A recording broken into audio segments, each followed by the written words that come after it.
Volviendo a este tema. Forjadores del Cristianismo en su segunda edición. Hoy veremos a otro gentil cristiano que no entiende el tema de que una mujer humana sea la madre de Dios. Parte 33. Nestorio de Constantinopla. Ahora tenemos otro personaje llamado Nestorio de Constantinopla, año 428 al 432 después de Cristo. ¿Cuál fue el problema que se dio con Nestorio?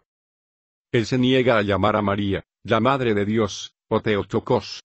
Entonces dice, no debemos llamar a María, Theotokos, Madre de Dios, sino Theokristos, la Madre de Cristo. ¿Cuál era el problema con Nestorio? El problema era, que él no tenía claro si Cristo era la humanidad de Jesús, o si Cristo era el ser divino que fue adoptado como Hijo de Dios, es decir, la posición adoptada por el adopcionismo.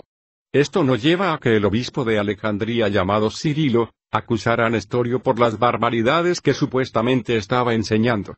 Le escribe una carta a Nestorio diciéndole: renuncia y retráctate de esas enseñanzas, ya que son anatema. En el fondo de esta polémica latían identidades e intereses regionales contrapuestos en el Imperio de Oriente, y sobre todo una lucha por el poder entre el Patriarcado de Constantinopla y el de Alejandría, que aspiraba a recuperar su antigua primacía. Cuando Nestorio y Cirilo comienzan a entrar en este debate teológico, el cristianismo comienza a dividirse en dos. A. La Cristología de Oriente. B. La Cristología de Occidente. Y todo esto llevó al concilio de Éfeso en el año 431 después de Cristo, donde Cirilo y Nestorio se acusaron mutuamente, y ambos fueron llevados a la cárcel y posteriormente dejados en libertad. Anexo información complementaria. Nestorio, líder cristiano sirio del siglo V. Nació en Germanicia, Siria, hoy Kahramanmaraş, en Turquía. Fue patriarca de Constantinopla y fue acusado de profesar la doctrina que lleva su nombre, nestorianismo, consistente en una separación total entre la divinidad y la humanidad de Cristo. Tal doctrina fue declarada herética por el concilio de Éfeso, que depuso a Nestorio del patriarcado en 431. Murió en los desiertos de Libia entre 440 y 451.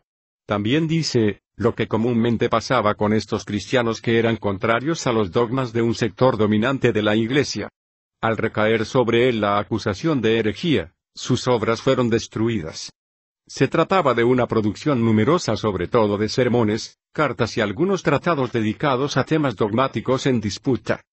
Tomado de es.wikipedia.org/wiki/Nestorio.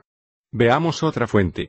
La polémica surgió cuando Nestorio, fallecido en el 451, patriarca de Constantinopla, se negó a otorgar el título de Madre de Dios a la Virgen María, porque consideraba que Cristo era en realidad dos personas distintas, Dios y hombre, y que la Virgen María era la madre de Jesús de Nazaret, pero no del Verbo divino. El concilio depuso a Nestorio, condenó sus postulados, y sancionó la doctrina de que Jesucristo es Dios verdadero y hombre verdadero, que tiene dos naturalezas, humana y divina, fundidas en una sola persona. Como extensión lógica, el concilio aprobó el título de Madre de Dios, del griego Theotokos, portadora de Dios, para la Virgen María. Tomado de Microsoft Encarta 2009. Desde entonces, se creó una división en la cristología. La Cristología de Oriente, Antioquía, Siria, que habla de María como la Madre de Jesús, Theokristos, y hoy en día en el mundo cristiano la Cristología de Oriente es la menos conocida. La Cristología de Occidente, representada por Alejandría, Grecia, Roma, que habla de María como la Madre de Dios, Theotokos, y que es la más conocida, por lo tanto en la inmensa mayoría de los países iberoamericanos, se conoce y se afirma la posición de Cirilo y del obispo de Roma, es decir, María es la Madre de Dios. Entonces Oriente y Occidente se levantan como dos enormes rivales, no solamente políticos sino también dentro de la teología. El problema con la teoría de Nestorio era que incluía más dudas y preguntas que aclaraciones. Piense un momento, la mayoría de los cristianos protestantes ve a Miriam, María, como madre de Jesucristo, pero no es reverenciada en la misma manera, como lo hace la Iglesia Católica, pero si están en acuerdo con el dogma de la Iglesia Católica, en que Yeshua fue concebido por obra del Espíritu Santo. Pero entonces si Jesús fue concebido por obra y gracia del Espíritu Santo, entonces María es la única mujer en toda la historia del mundo, en tener relaciones con una divinidad, y concebir un hijo de esa divinidad encarnada, que es el mismo Dios. Por lo tanto, visto de esa manera, ojo como lo dice el dogma, técnicamente María sí es madre de Dios, ya que Jesús según el dogma era hijo engendrado por Dios, y a su vez era el mismo Dios. Amigos, ¿es lógico o no lo que les digo? Por lo tanto, la misma reverencia que demuestra la Iglesia Católica debe ser compartida por la protestante. ¿No les parece? Pero cuando vemos la teoría de Nestorio, sobre María, la misma lo que hacía es incitar a revisar bien esto del nacimiento virginal, y esa era una amenaza al dogma trinitario, el cual se trataba de imponer. ¿Por qué? Piense un momento, si María es madre de Jesús solamente y no de Cristo, entonces Jesús y Cristo son dos cosas muy diferentes, por lo tanto Cristo y Jesús no son de la misma naturaleza. ¿Entienden?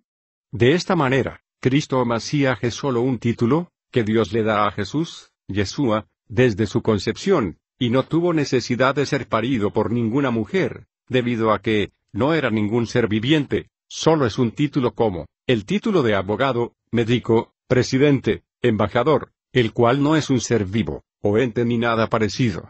Y tampoco podía ser Dios mismo, ya que el Eterno no puede ser parido por una mujer, porque existe desde la eternidad. Y Yeshua tuvo que haber nacido como todo ser humano hasta el sol de hoy, porque es la única manera que pueda existir, un ser humano después de Adán. Ya sé que, los únicos argumentos que buscan aquellos que se le cuestiona esta teoría, del nacimiento virginal, es que está escrito de esa manera, sin tomar en cuenta cualquier posible manipulación o interpolación del texto. Aunque en la Torá jamás dice que sería un nacimiento por algún espíritu, en ninguna profecía dice que el Espíritu Santo sería el Padre en la gestación del que iba a personificar el título de Mesías. Ya hemos visto como mujeres que no han podido concebir, la Ruach del Eterno ha hecho posible el nacimiento de un hijo, pero siempre tenían un padre biológico. Entonces, ¿por qué tanto drama con un nacimiento virginal, si el Eterno puede hacer que una alma, joven doncella, pueda concebir sin estar en el tiempo de hacerlo?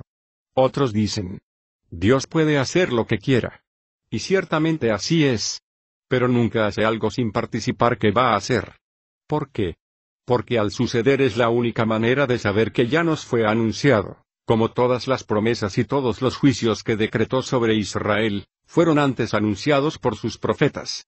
Igualmente el nacimiento del Mesías. ¿Acaso la llegada del Mesías jamás fue anunciada? Si usted es estudioso de las Escrituras dirá, si fue anunciada. Y entonces, ¿dónde queda el argumento de que puede hacer lo que quiera sin anunciarnos sus hechos, sus promesas o sus juicios? Tome usted su propia decisión en esto. Esa era la amenaza de la teoría de Nestorio, pues crea preguntas y cuestionamientos a los dogmas, y pide a gritos una revisión de los mismos, ya que a la luz hebraica no existían en esa época. Por lo tanto debía ser callado de alguna manera, y la mejor forma es la que ha usado la Iglesia cristiana en toda su existencia, difamación, excomunión, condena por herejía, etc.